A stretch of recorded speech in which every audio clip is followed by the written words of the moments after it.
gentlemen. It's indeed a great pleasure to be here today because this is a setting that I'm familiar with from our joint days at the Fletcher School of Law and Diplomacy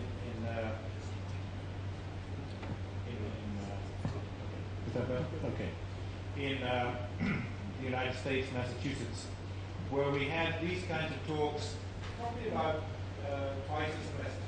And we had very interesting speakers from all over the world at that time. I remember Lee Kuan Yew was one of the speakers and gave a very interesting evening on his views on the world and at that time in the 1970s.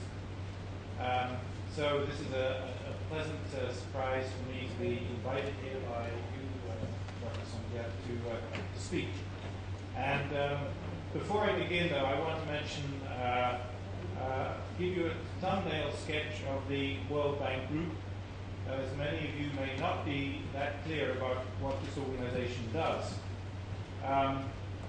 It's the largest and oldest multilateral development bank, and it was established in 1944 to help finance the reconstruction of Europe and Japan after World War II.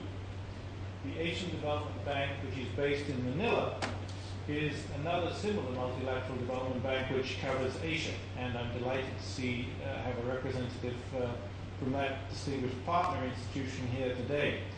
The basic job of all these multilateral development banks is to help developing countries around the world reduce poverty by providing finance at concessional rates and technical advice and assistance.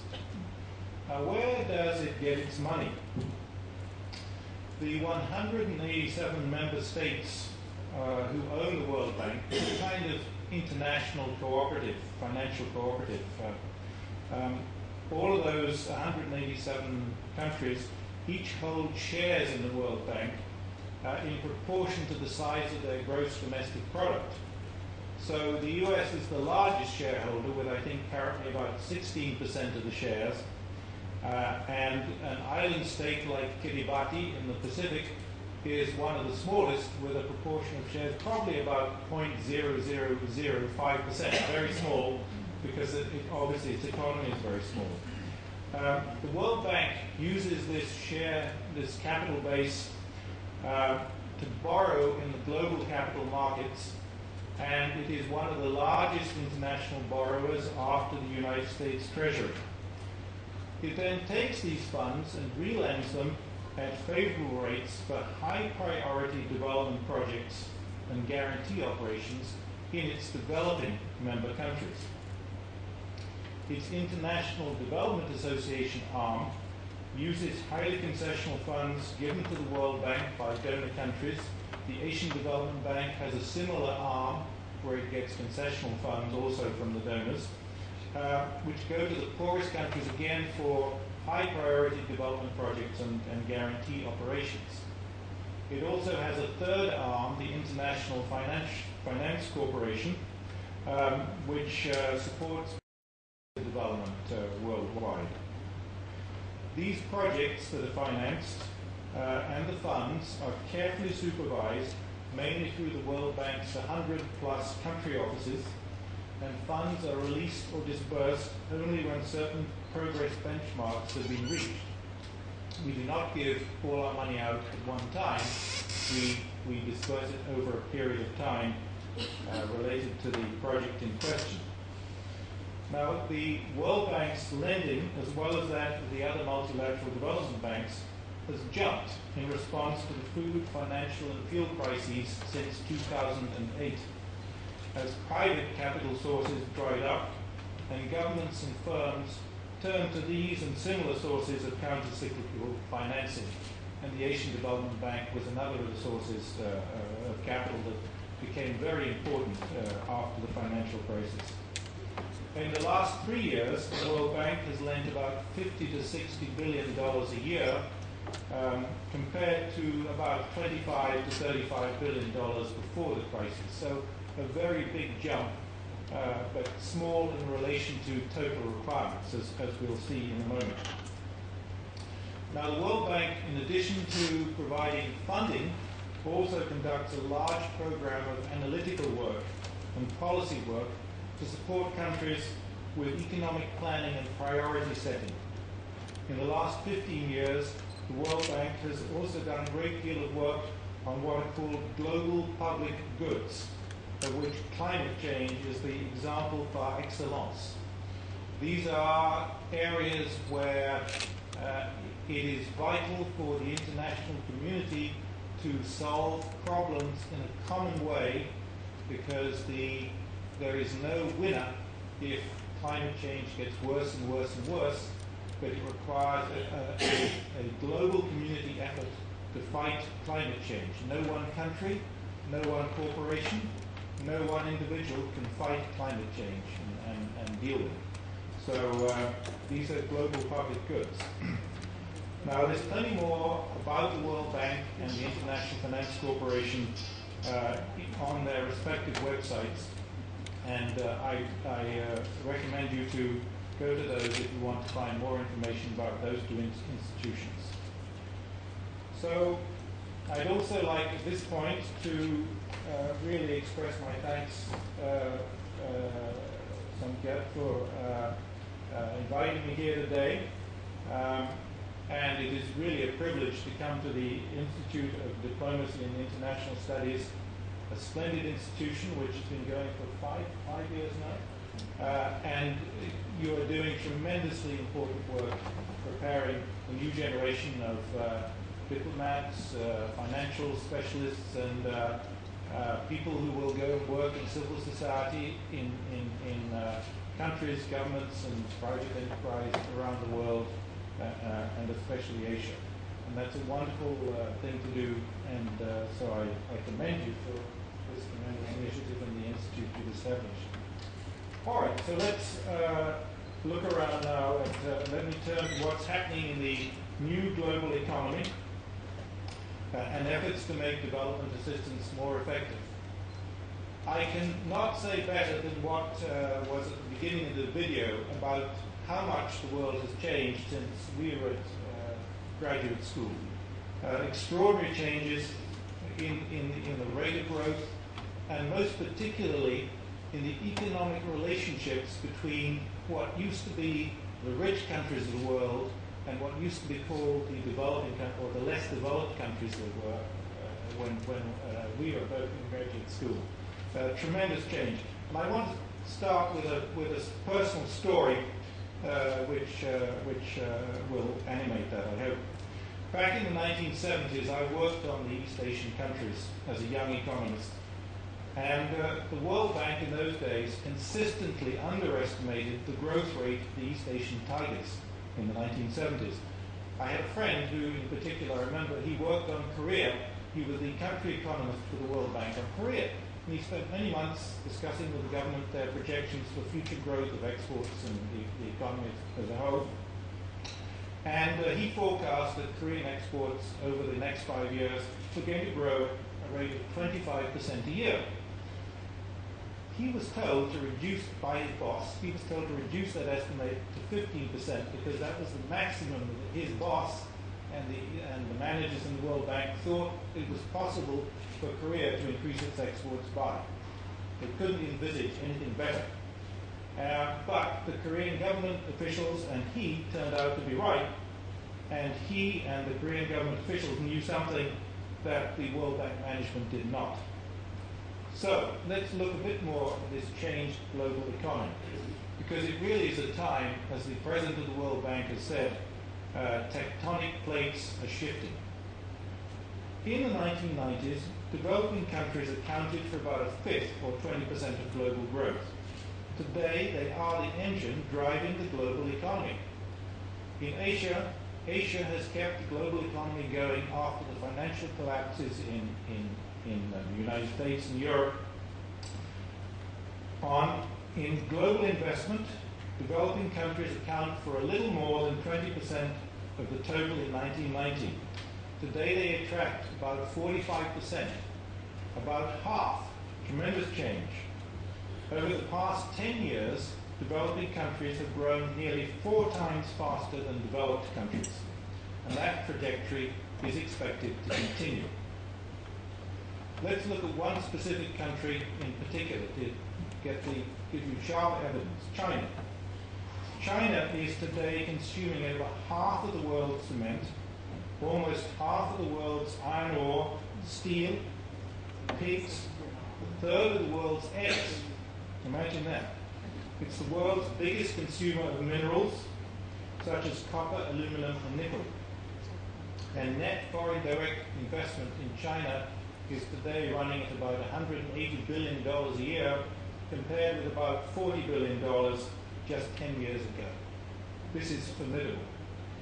As China shifts from building a foundation of growth, some of this demand for materials and minerals will ease or decline, but India will be the next to gear up, alongside a number of other rapidly developing Asian economies. Now, just to focus on China a little longer, if China reaches $16,000 of income per person by 2030, that's a long time ahead, but not so far, up from today's level of 4,000, that's four times increase, which is a reasonable possibility, the effect on the world economy would be the equivalent of adding 15 new South Koreas. And today, as I think you probably know, South Korea is the 10th largest economy in the world. So that gives you an idea of the impact of anticipated growth just from one country. So it's hard to see how that result, if this happens, how that would be sustainable within China's current model of development, which is export and investment-led growth. So more change is coming, whether it's from China, India gearing up, other countries around the world gearing up, it's coming. We've seen economic, trade, and financial interdependence of a kind not imagined 50 years ago. Scientific, technological, communications change occurring at a ferocious pace, and huge change, as I've mentioned already, in economic relationships among developing countries, what we call the so-called South-South linkage. Let's consider just a few examples. In trade, in the 1990s, developing countries imported about 15% of their merchandise from other developing countries. Today, it's 3 times that amount. The developing countries are trading much more with each other than they did in the past, and they depend less on their trade with the advanced countries, with the developed countries. Foreign direct investment.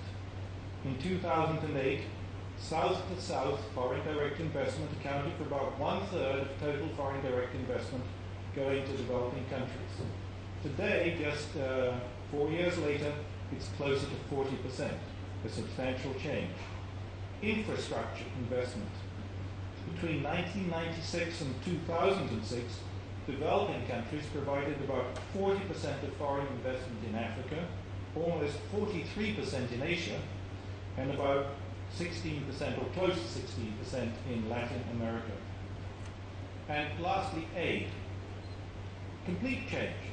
Developing countries are now both recipients of aid but also providers of aid. In 2008, new emerging donors contributed about $12 to $15 billion in development aid. That's about 10 to 15% of the amount provided by developed country donors. And that's probably a conservative estimate because the reporting on those sources of aid is not as thorough as the sources of reporting on sources of aid by developed country donors. So massive change.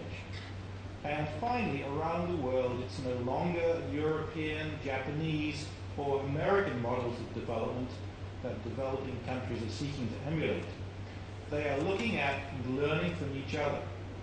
Let me give you 4 examples. The Mexican and Brazilian conditional cash transfer systems are being looked to for their success in keeping children in school, improving infant and maternal mortality, and reducing poverty without breaking budgets in, for example, Morocco and Yemen, among many countries.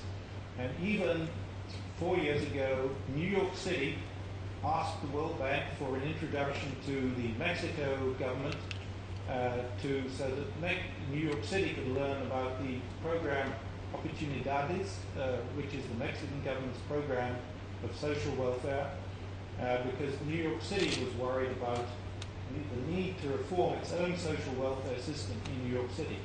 So that is south to north transfer of knowledge.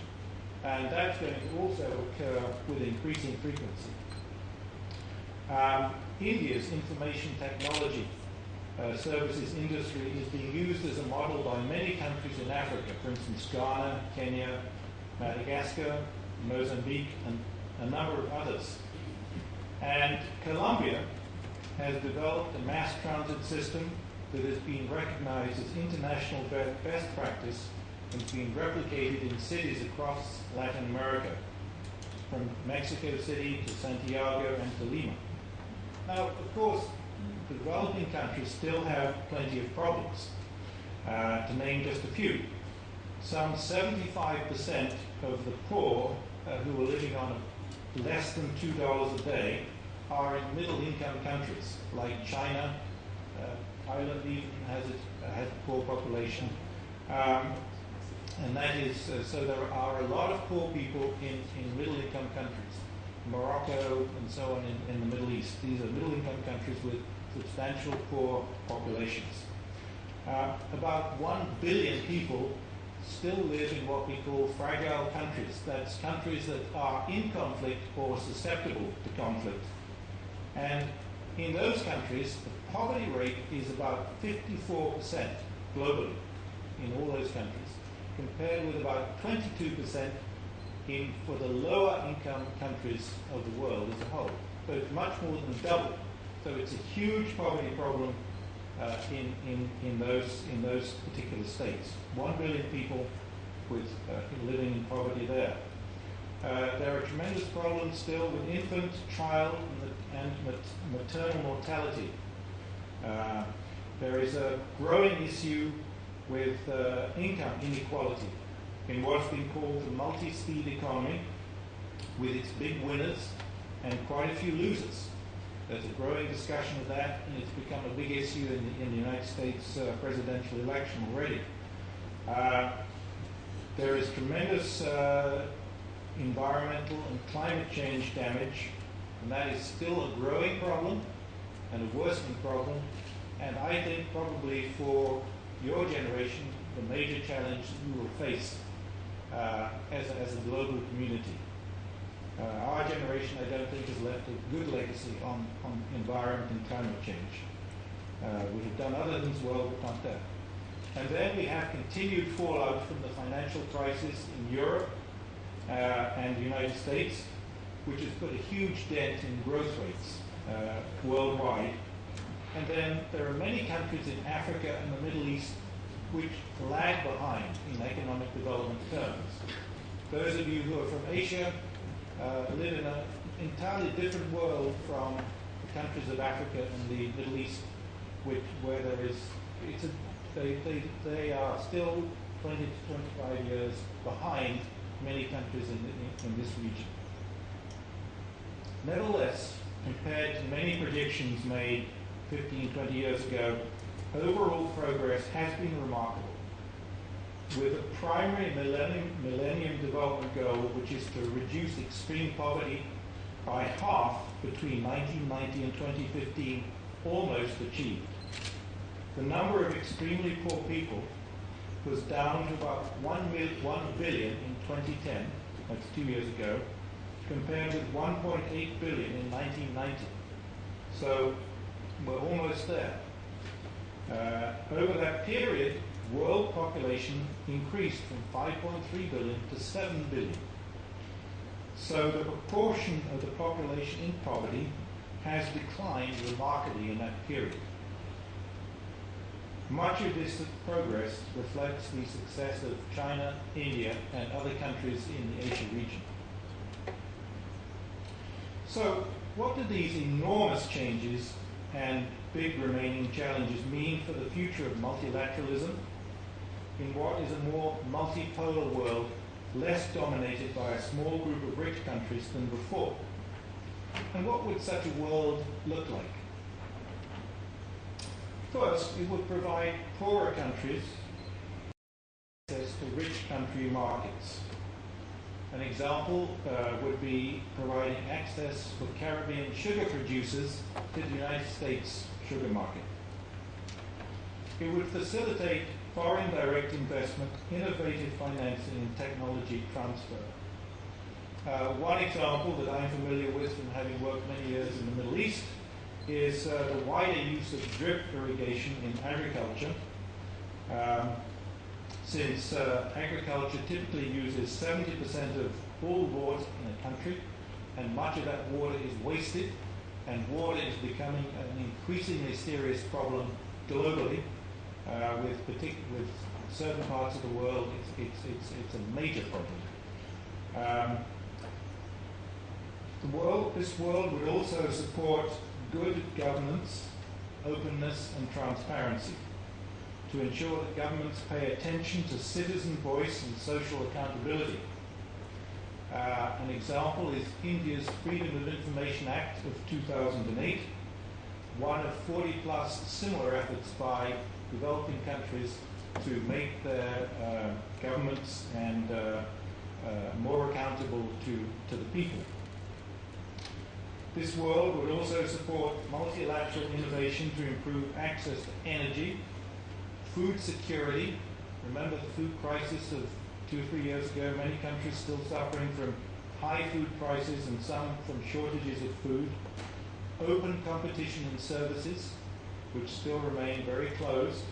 That's things like consulting firms, the financial industry, banking, and so on. And very importantly, address climate change. We've barely begun on climate change. So, what specifically do development agencies need to do to be more effective in this new world? Now, here are some of the areas they can work together on. One is supporting private sector-led growth, especially access to finance for low-income small entrepreneurs, startup companies, and innovative small and medium-sized businesses. Because that's where a lot of innovation and employment generation comes from in most countries. Investment in infrastructure, as that is key to creating jobs and laying the foundation for future growth and productivity, including through innovative public-private partnerships. We've seen the results from China's investments in infrastructure in the 1990s, which removed bottlenecks and increased productivity enormously. Next, help share information on good policies, programs, and data. Middle-income countries often want experience and knowledge and learning more than financial assistance these days. Thailand is a very good example and has a special program with the World Bank to benefit from the World Bank's global knowledge because it works in many countries around the world. Thailand doesn't need the finance anymore. And the World Bank is seeing the power of sharing information through what we call our Open Data Initiative, which makes all its data sets freely available to the public, encourages you as students to download it, manipulate the data, and then put that data to good use in your work. Another key thing that the development agencies need to work on is help with climate change. Now, what does that mean in practice? I said we've barely begun. In the Middle East, where I used to work, 5 countries are working on a concentrated solar power project with a total investment of about $5 billion spread between the 5 countries. These 5 countries are supported with climate change financing from the World Bank, the European Investment Bank, and other public and private financing partners. The aim of this project is to reduce the reliance of these countries on conventional sources of electricity generation, to jumpstart local renewable energy industries, and eventually to supply solar power to Europe to help it meet its own CO2 emission reduction goals. Most importantly, perhaps, we need to invest in people, what this organization is doing. Providing access to quality education, health, and social services, and this must include investing in girls and women And I want to say a special word about this, since I've been heavily involved in this in the World Bank. The evidence is irrefutable that gender equality is smart economics. Societies that value girls and women as much as boys and men are not only more just, they are also more successful economically. Worldwide, the battle to educate girls is being won, but the battle to provide them with jobs lags. Everywhere, there are less women in the labor force than men, and in some parts of the world it's particularly acute, like the Middle East and Africa and a number of other countries. Asia, again, is well ahead of most other parts. Empowering more girls and women, which is half of any country's population, could be the next big thing for lifting growth and productivity. But there is a huge educated population that is not whose resources are not being properly used yet.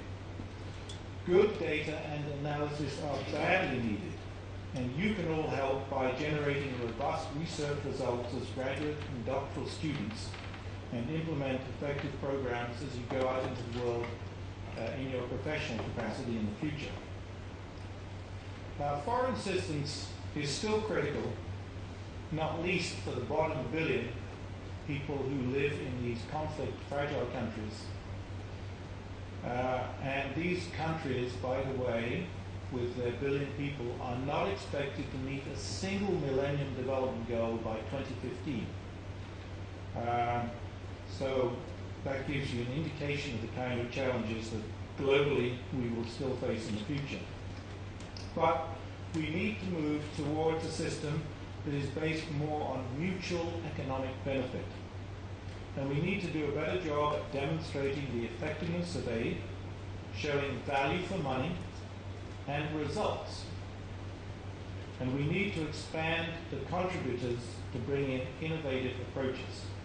So let's now turn to development assistance and the question of how to make it more effective for this changing world. First, a few characterizations. The diminished importance of development assistance. Official development assistance, or ODA or ODA as it's called in shorthand, has diminished in importance in the last 50 years.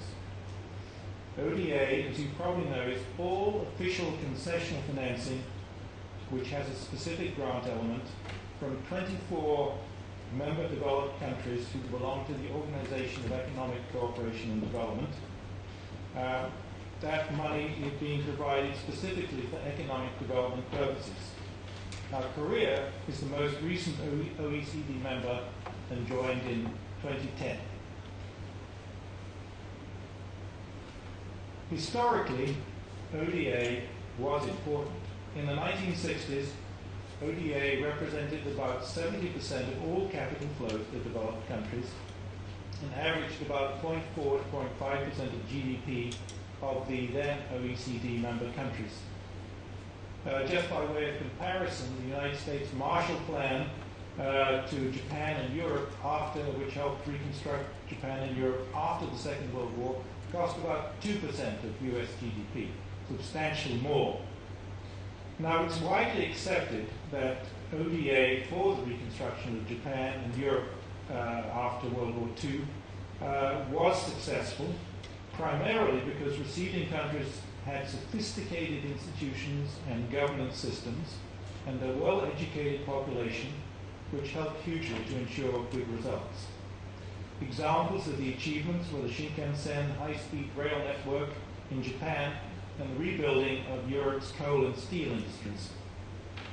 By the 1960s, ODA was supporting the many newly independent countries, as well as countries like Colombia and Argentina, which had won independence in an earlier era with their industrial agriculture and infrastructure development.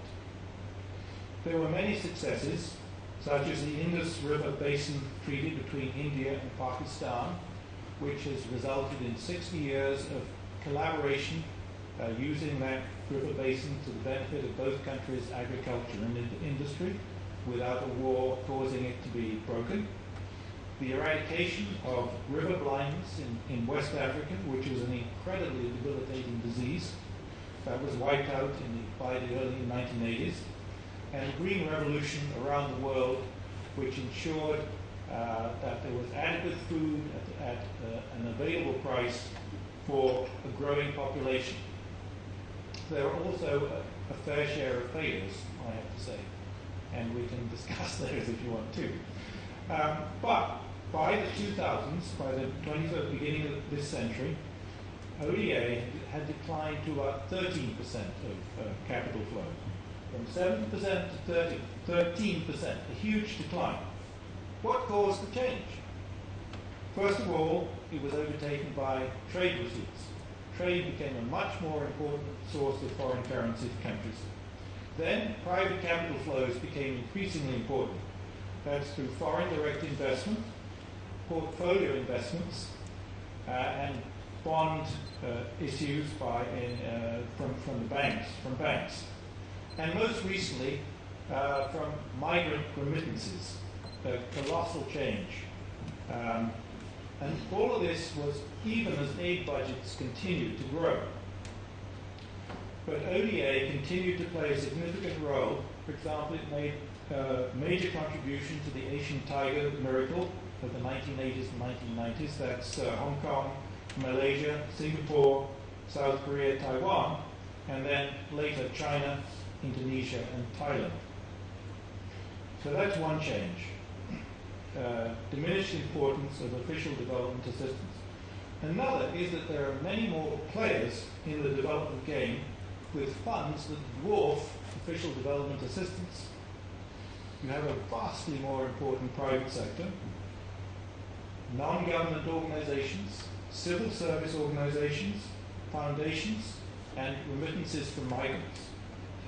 Let's look at net capital flows. Net private capital flows to developing countries began an upward trend in 2003 and were still reached about $1.1 trillion in 2010. That's even in spite of a decline after the financial crisis.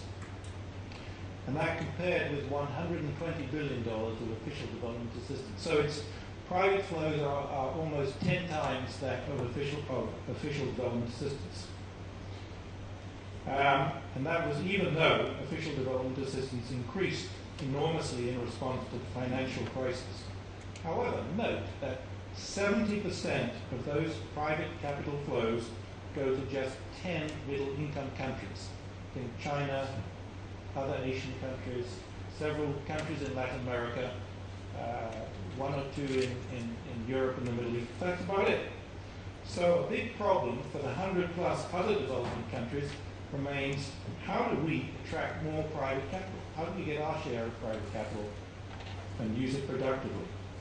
So that's private capital flows. Next, let's look at private philanthropy. Now, private philanthropy from the developed world was estimated by the Hudson Institute in the United States at $227 billion in 2009, and remittances from migrants from all sources were about $338 billion. Enormous numbers, both much larger than, again, official development assistance flows. Even though here data is a bit weak and unreliable, the reporting is nothing like so good, but they're clearly larger. Remittances are expected to grow at about 8% annually through 2030. So remittances from migrants working out of their countries are going to be of tremendous importance in the future and have a tremendous impact on the economies where they're sending the money back to. The new philanthropy players have had a tremendous impact. Now they focus on results, transparency, grassroots involvement,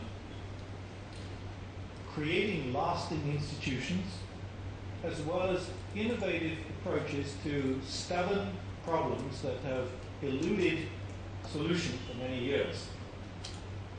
And a lot of these ideas have been picked up by the international development community at large, because they're good. Now let me give you a couple of examples. One is the development of something called the Advanced Market Commitment, which is a mechanism to provide upfront public funds to guarantee the purchase of vaccines developed by vaccine makers which are tailored to the needs of developing countries. Why is that needed? Because the big international drug companies, their main markets are in the rich countries. And to develop specialized vaccines for some of these diseases in poor countries where the market isn't very large, people can't afford it, they need some incentive. So this mechanism was set up to do that. The first use of this mechanism was for a vaccine against pneumococcal diseases, which claim 1.6 million lives a year. That's more than malaria and more than tuberculosis. This includes up to 1 million children a year under 5 years of age, and 90% of these deaths occur in developing countries. So this is a way of getting the international drug companies to provide vaccines for the diseases that have yet to be conquered and are so devastating. Another example that has come from the philanthropy group is what I would call development competitions, which help to speed rapid innovation, because many times things take so long to develop and get out there, and the problem gets larger and larger and larger. One example is that seed money 5 years ago was provided to a group in Bangladesh to develop a curriculum in Braille in Bangladesh for a school of the blind, a non-government organization school. This curriculum was so successful and so well evaluated that subsequently the Ministry of Education in Bangladesh picked up the curriculum and used it nationwide across Bangladesh. And this developed very fast because of this development competition. If it had been given to an organization like the World Bank to work with governments, we'd probably still be in the development phase. But the fact that money was put in the hands of different groups of people who competed against each other really produced a rapid breakthrough. So all this change has led official development assistance donors to make two major shifts, and I'll characterize them as: one is from broad assistance that used to happen 50 years ago, 30 years ago, to more of a catalytic approach. And the other is from a focus on the investments and inputs to results and outcomes. Focus on results and outcomes. Let's look at the first one. The shift to a catalytic approach has led to a focus on investment in key areas of the development agenda. Improving governments and institutions, you've heard these several times from me already. The investment climate for private sector development. Structural reforms, for example, to enhance the role of women and increase the opportunities for them to be productive. In addition, it's vital to encourage countries to keep an open trading system and openness to labor migration, both of which are very difficult in the current conditions of the financial crisis, where countries have a tendency to become protective of their trade and of their domestic industries, and also do not want migrants arriving in their countries because they think they're taking away jobs from nationals. Now, on the shift to results and outcomes, and making that information publicly available, that recognizes that results are what matter in the end. This may seem incredibly obvious, but for a long time, a lot of development assistance was more about how many dollars are we giving these countries, and not on what actually is that dollar achieving. Today, there is much more focus on what is that dollar getting. And all donor agencies have ramped up how they measure impact and do it much more carefully to ensure that each dollar is wisely used and maximizes its catalytic effect. These countries like the United States, France, and so on, and Japan, they don't have as much money to give away as they did 30 years ago. So they have to be more careful with the funds that they have to make sure they're spent more carefully. And there's also been an effort to harmonize methods to measure results so that some standardized reporting is possible, so that you can compare what the World Bank is doing compared to the Asian Development Bank, for example, or compared to the Japan Official Development Agency. So how is the international development community going about this? Well, the typical way to address this problem is to have a conference at first. And that's just what happened. In 2005 in Paris, there was a conference where they agreed on targets and a monitoring process to check on progress over time and ensure that donors and recipients hold each other accountable for their commitments. That was one big change. It wasn't the donors getting together and saying, we're going to try and do things better. The recipient countries, the developing countries, were also invited in. And so were some of the big foundation names, like the Gates Foundation and all those people. They said, you guys, you're not doing such a good job. We think we can do a better job. We want to show you how. So everybody came. And like all conferences, they issued a statement at the conclusion, guess what, called the 2005 Paris Declaration. But this did set out 5 fundamental principles for making aid more effective. First, ownership. Developing countries set their own country strategies for poverty reduction, and they own them. Alignment. Donor countries align behind those strategies and objectives. They don't try and come in and say, we want you to do this and this and this with our money, even though you want to do this, this and this. Harmonization. Donor countries coordinate, simplify procedures, and share information to avoid duplication. You would be amazed at how much duplication still goes on today, with one donor giving funds for a very similar project and not consulting with a donor that is giving money for the same kind of project next door. Results. Both the developing country recipients and the donors must focus on results, and those results get measured. Measurement is a new idea. Measuring results, finding out how we did. Mutual accountability and transparency. This is, again, a new idea. All countries, whether receiving or donor, are accountable for the results to their citizens, to constituents, and shareholders. Now, broadly, all this requires things like the reduction of political and policy preferences of donors and more untying of aid. Not easy things to achieve, given domestic political pressures in the donor countries. Now, the latest meeting to assess progress and set the agenda going forward was held in Busan, Korea in November of last year. About 3,000 people attended, a massive number of people. It was a typical international conference. So what did they find out? Well, there were 13 broad measures of progress agreed in Paris back in 2005. Only one, donor coordination, has been achieved, and that just barely. What remains to be completed? Country ownership is still too often trumped by donor political preferences. Donors cannot help themselves pushing their own agenda because of domestic political pressures typically. Progress on donors using country systems remains very slow. What does that mean? When the World Bank gives money, we insist on using our own procurement methodology and insisting on certain ways of auditing and accounting of the projects that we finance. The goal is to get all the donors to say, okay, China's national procurement system is satisfactory. All the donors will use that system, which is much more efficient.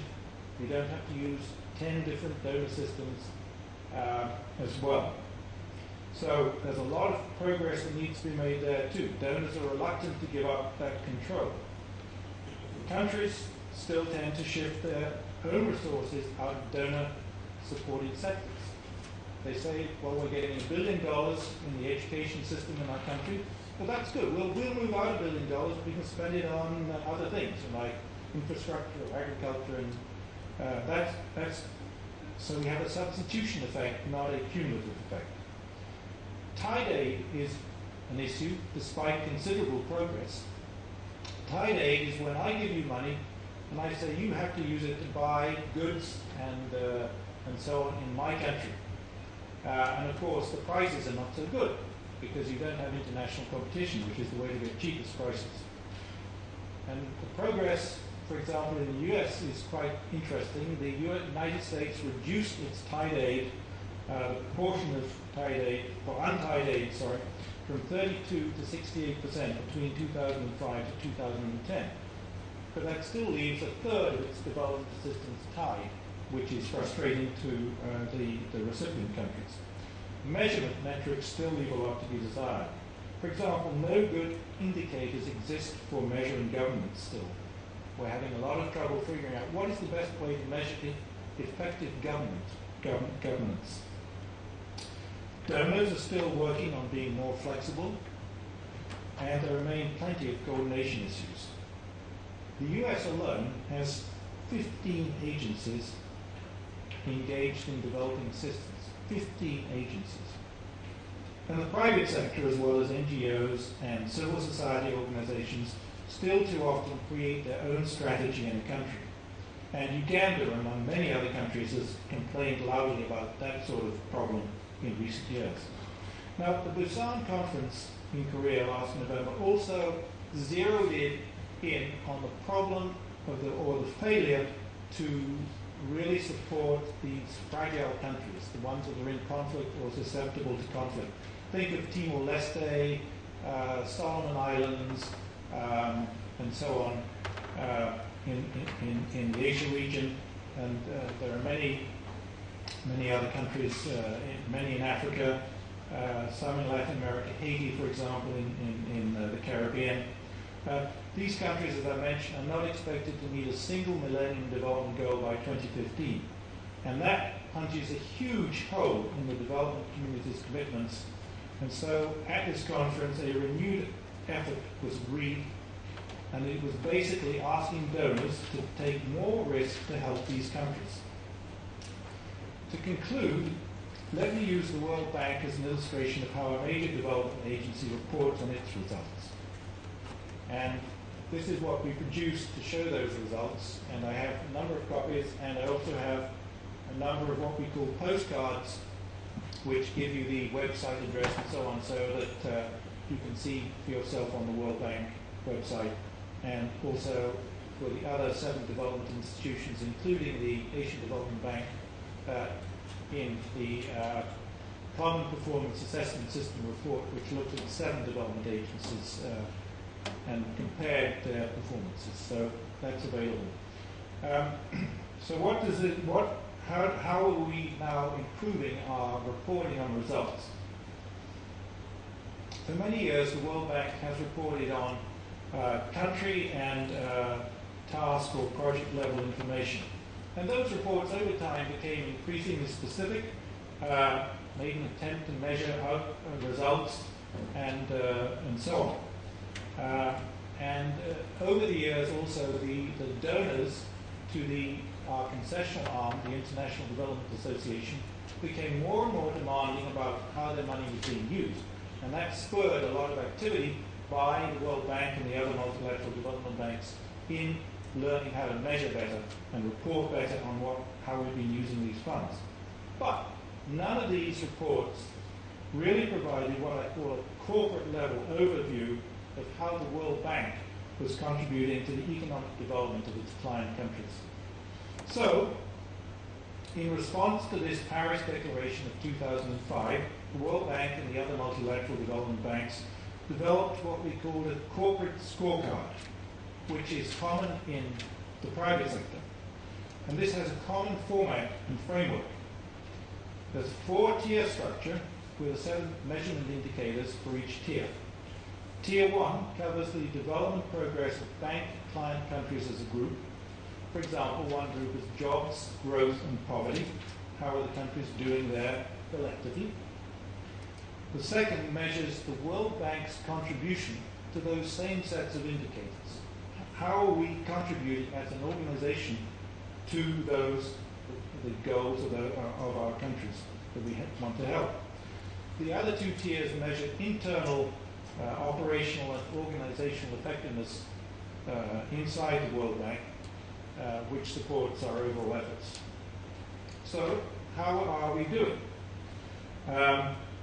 We have 98 indicators in the 4 tiers. This is not simple, because you're trying to put a value on something like $55 to $60 billion of lending a year, and a lot of analytical work and policy work. So we have 98 indicators. There are 28 indicators which report on the performance of the developing countries as a whole, and those include most of the targets for the Millennium Development Goals. Now, what were the successes and the failures of the developing countries? The poorest performing areas, let's get the bad news out first, were progress on institutions and governance, no surprise there because we've talked about that, how difficult an area that is. And then on climate change and the environment. Huge amount to do. We're just starting to scratch the surface. In contrast, the human development indicators and infrastructure and agriculture did rather well. While results under macroeconomic growth, jobs, that's employment, and poverty reduction were mixed, reflecting the impact of the food, financial, and fuel crises of 2008 onwards. Now, the second tier, which measures the World Bank's contribution to the country's goals, in 2010, which was the first time we did this report, we just had a baseline, so we don't have any trend yet to report. But as the years go by, there will be a trend, a performance trend against which the World Bank and the other multilateral development banks can be measured in terms of their contributions at the corporate level. The other indicators are, as I said, internal ones. They tend to change much more rapidly on a year-to-year basis because they measure such things as the development results of our portfolio, the quality of our portfolio, how much we are using country, national systems in our procurement, financial management, and so on in our operations. And out of the 48 indicators in those two tiers, the World Bank did not meet its performance targets on 3 indicators. 25 were unchanged, while 20 improved. So we had a kind of mixed performance. Not too bad, but not perfect either. We have work to do. Now, all of this and much more, as I've noted, is available on the World Bank's website. There are 600 result stories on countries and individual projects. You can see videos, you can see operations that are geomapped, and there is access to 7,000 development indicators and data which you can download and manipulate. So please make use of this as a resource in your work.